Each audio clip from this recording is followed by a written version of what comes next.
So this week's Torah portion is Acharei Mot, Kedoshim, and it comes during this really powerful time in the Jewish calendar called the counting of the Omer.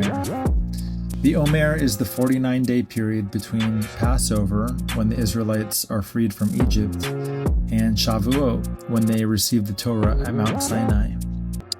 So spiritually, we're in this in-between space. We're not in Egypt anymore.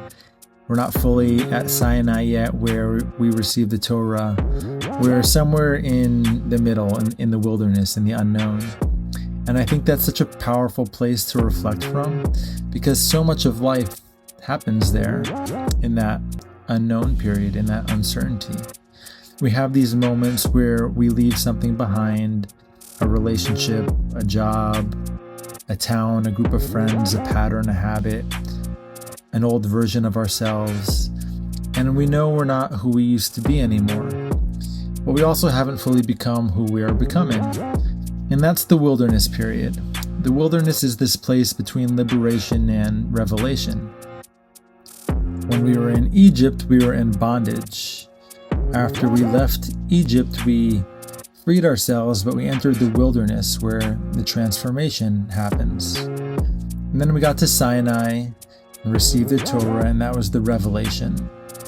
And after we received the Torah, we eventually found our way to Canaan, the promised land, and that's where embodiment happens. So Egypt represents the place where we're trapped. It can be an actual situation, it can be a state of consciousness, a fear of scarcity or addiction, self-doubt, people-pleasing, the survival mode, or whatever our inner kind of Pharaoh still has authority over within us. And then Passover is the moment of leaving. It's the moment where something inside says, I cannot stay here anymore. I need to change. Something needs to change. I'm getting out. And that moment takes a lot of courage. And usually a decent amount of pain to get to that moment of realization where you have to work up the courage to actually liberate yourself and free yourself. And it takes courage to leave the thing that enslaved you, even when you knew it wasn't serving you. But what's interesting is that after the Israelites are freed, they don't immediately arrive at the promised land. They don't immediately become enlightened. They don't immediately receive the full clarity of Torah. They go into the desert. And I think that's so relatable, because sometimes we think liberation is the biggest hurdle. Like, if I can just get out of this relationship, I'll be free. Or if I can just leave this job, I'll be free. If I can just move out of this place or out of this pattern or away from these people, I'll finally be free. And yes, leaving is huge. It's a big step. It takes strength, bravery. It even takes a willingness to step out of the familiar. But then after leaving comes the real work, because now you're in the unknown. Now the old thing is gone, but the new thing hasn't fully arrived yet. And that's where faith becomes real. Not faith as an idea, not faith as something nice to talk about when everything's going well, but faith as a practice in the middle of uncertainty. Faith when you don't have the answer yet, when the next door hasn't yet opened, when you've left Egypt but you haven't reached Sinai. Faith when the part of you that's scared wants to run back to the old familiarity, even though the old familiarity was the thing that enslaved you. And I think we've all experienced that. Sometimes we hold on to things that are not good for us simply because they're familiar. The old relationship, the old job, the old town, the old identity, the old way of surviving gave us some sense of comfort, financially, socially, emotionally, even when deep down we knew it wasn't aligned with our highest good. So stepping into the unknown is not just a one-time act of courage, it's a continued act of courage. You have to keep choosing freedom after you've left slavery. You have to keep walking the rainbow path, so to speak, even before you can see the pot of gold at the end. And how many times in life have we seen that? When we stayed steady, when we stayed patient, when we didn't retreat, when we gave life enough time to reveal itself, eventually something beautiful appeared. Not always when we wanted it, not always in the form we expected it, but something opened, a revelation came, a blessing came, a new chapter came, a deeper version of ourselves came forward.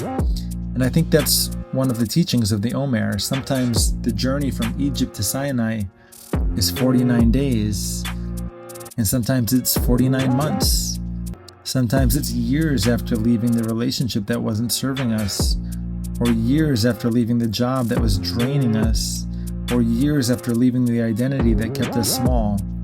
But if we keep walking, if we keep refining, if we keep trusting, then eventually the wilderness becomes the place where we are transformed. The wilderness isn't punishment, the wilderness is preparation. It's the space where the old identity dissolves and a new identity starts to form.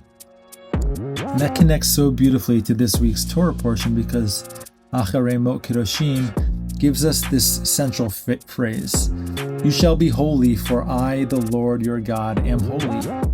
And holiness can sound like this big religious word, but I think in a very simple way, holiness just means alignment.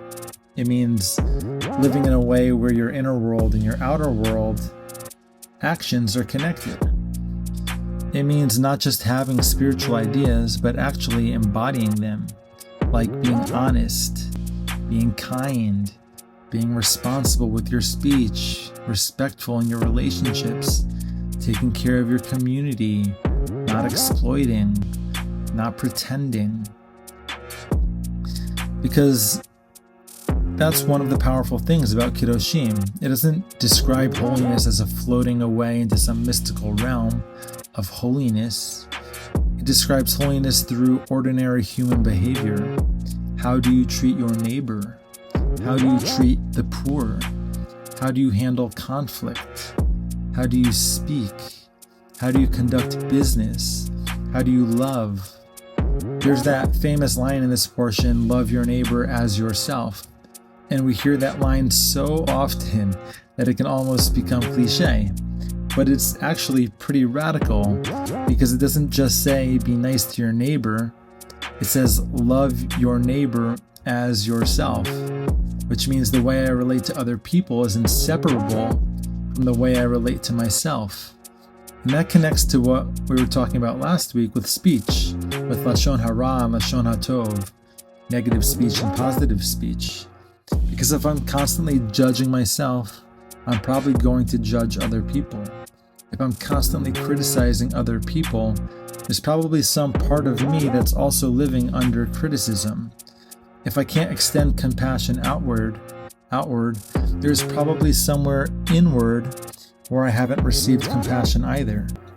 So holiness is not about being perfect, it's about becoming more conscious, about noticing, where am I still in Egypt? Where am I still enslaved to fear?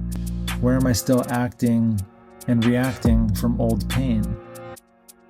Speaking from bitterness instead of from blessing? Where am I free physically but not free internally? And I think that's why this portion lands so beautifully during the Omer, because during the Omer, we're walking toward Sinai, walking toward revelation, but before revelation, there has to be refinement. Before we can receive the Torah, we have to become vessels that can receive it. And in our own lives, before we can receive the next level of our purpose, we have to become the kind of person who can actually hold that purpose. And that might mean becoming more patient, more disciplined, more truthful, more loving, more clean and clear with our intentions, more responsible with our energy, and more honest about the ways we still create chaos and then call it freedom. Because freedom without holiness can become its own kind of confusion. You can leave Egypt but still carry Egypt inside of you. And I think that's a pretty main lesson here. The Israelites left Egypt, but Egypt didn't immediately leave them. They still complained, they still doubted, they still wanted to go back. They still missed the familiarity of bondage, even though bondage was painful. And that's such a human part of our experience of life. Sometimes the old life was painful, but it was familiar. And the new life is freer, but it's unknown. So part of spiritual growth is learning not to run back to the thing that enslaved you just because the wilderness feels uncertain. The wilderness is where trust is built. It's where faith becomes embodied. And I think this is really one of the great patterns of life. We're always finding new places where we are enslaved, and we're always being invited into new levels of liberation. And every time we graduate from one lesson, another lesson seemingly appears, not as punishment, but as evolution and growth and expansion. We realize, oh, I got through that, I learned that, I became stronger, freer, and more myself. And then life shows us the next place where we're ready to grow.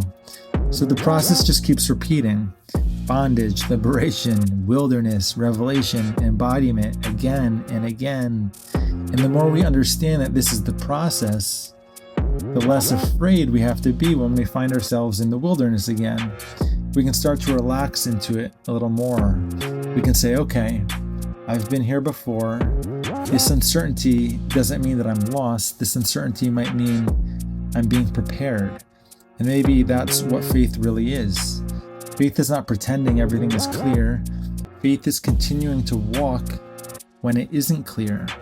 Faith is trusting that if we stay aligned, if we stay patient, honest, and open, then life will meet us. God will meet us. Revelation will meet us. And eventually, what once felt like wandering becomes the path that brought us exactly where we were meant to go. And maybe that's the real preparation for Sinai, because receiving Torah is not just receiving a book. It's receiving a way to live, a way to relate, a way to build a society, a way to become free people who don't recreate slavery in another form. And then eventually, after Sinai, the journey continues towards Canaan, the promised land. But even the promised land is not just a place, it's an embodiment.